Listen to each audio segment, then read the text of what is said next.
दाऊ से कहे, दाऊ वो आपका शिष्य है, इसलिए आप जाओ। और दाऊ दादा जाकर के हस्तिनापुर का दर्शन किया है और दोनों को लेके आए। बड़े हर्षोल्लास के साथ दोनों का विवाह हुआ। कि किसी की एक पत्नी होती है तो परेशान रहता है, अब कृष्ण कैसी द्वारिका में इतनी पत्नियों के साथ 16,108 कैसे रहता है? तो यही देखने के लिए भगवान द्वारिका में आए। और जब द्वारिका में आए, देखा अनेक रूप रूपाय विष्णवे प्रभ विष्णवे, भगवान ने अनेकों रूप देखी और भगवान का अनेकों रूप देख करके और आनंद आया और नारद जी वहीं पर निवास करते हैं। आज उद्धव से भगवान ने पूछा कि उद्धव ये बताओ, यज्ञ कर रहे हैं अश्वमेध यज्ञ, तो मुझे जाना चाहिए या नहीं? उद्धव ने कहा, महाराज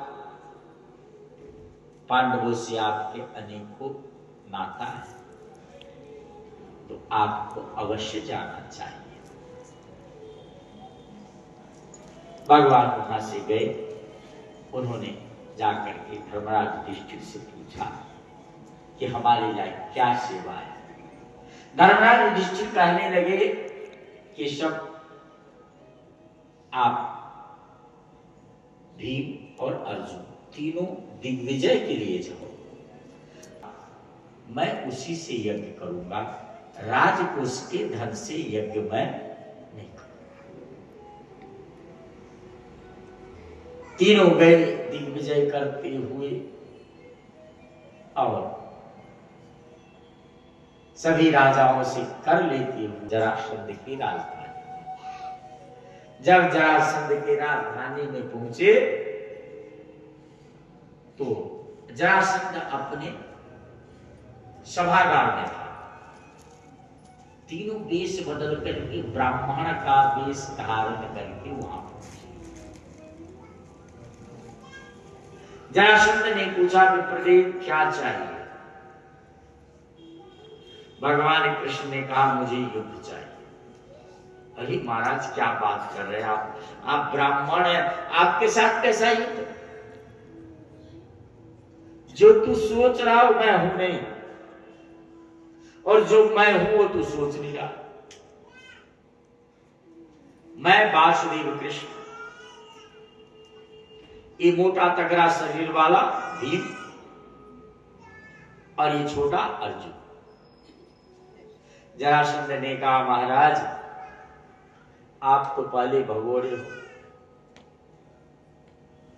मैदान आप पहले छोड़ दिए हो, इसलिए आपके साथ युद्ध नहीं करूंगा, नहीं तो मेरी बदनामी होगी।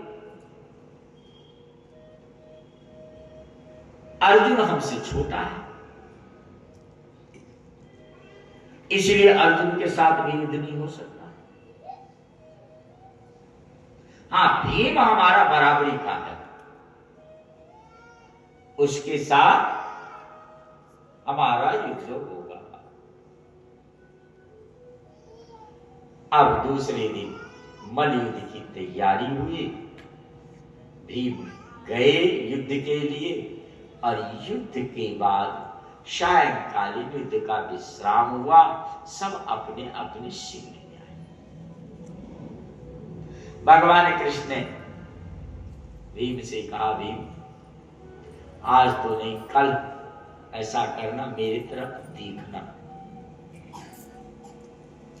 भीम ने कहा, महाराज मैं युद्ध में नहीं जाने वाला, क्योंकि इतनी उठा उठा कर पटका जरासंध ने कि मेरे शरीर में दर्द हो रहे, मैं नहीं जाऊंगा।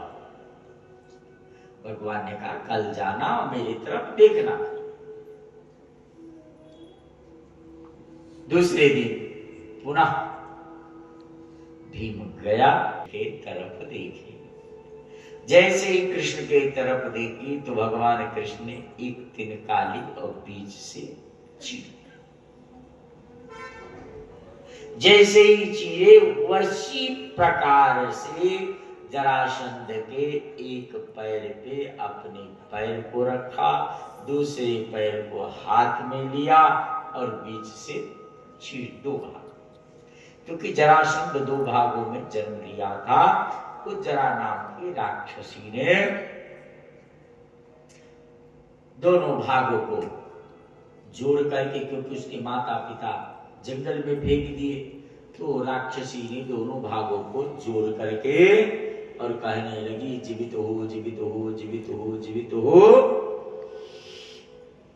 जब उसने कही तो जरासंध जीवित हो गया, इसीलिए उसका नाम जरासंध है, क्योंकि जरा नाम की राक्षसी ने उसको जीवित किया। जरासंध का उद्धार किए, जरासंध के पुत्र को सिंहासन पर बैठा करके और तिलक किए।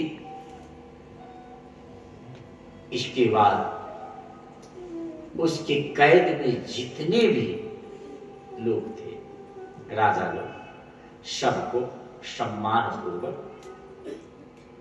विदा किया। सम्मान पूर्वक सबको विदा किए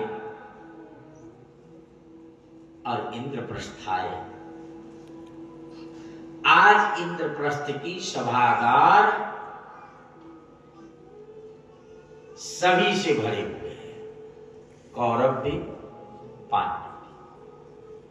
धृतराष्ट्र, पितामह, द्रोणाचार्य, कृपाचार्य, अश्वत्थामा, कर्ण, विकर्ण, दुर्योधन, सुयोधन, शकुनी, सब बैठे लाइन लगा करके, और इधर पांचों पांडव और कृष्ण बैठे।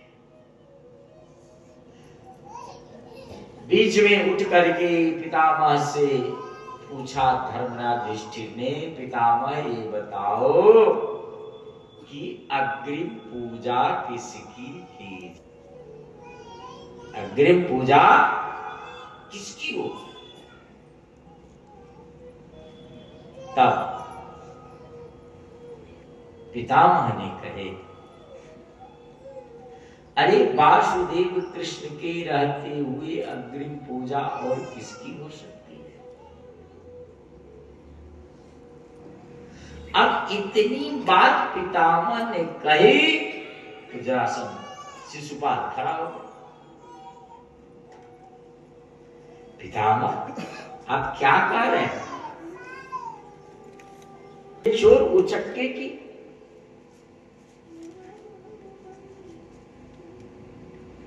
ये चोर उचक्के की कदापि नहीं। और जिस सभा में इतने बड़े बड़े रथी महारथी सब बैठे हैं,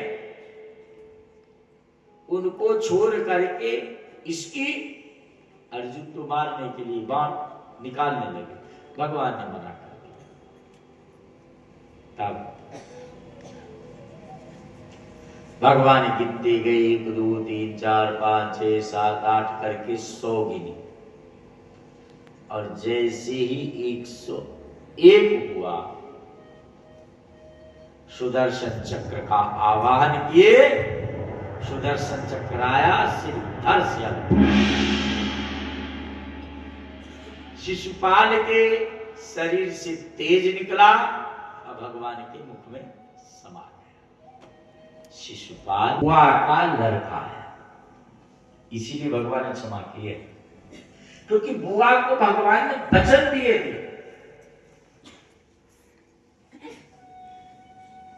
कि बुआ इसकी 100 गाली अपराध क्षमा करूंगा, लेकिन 100 के बाद जैसे ही 1 होगा फिर क्षमा। आज ज्ञात स्नान है, क्योंकि इस सभागार को मैं दानव नाम का असुर ने बनाया।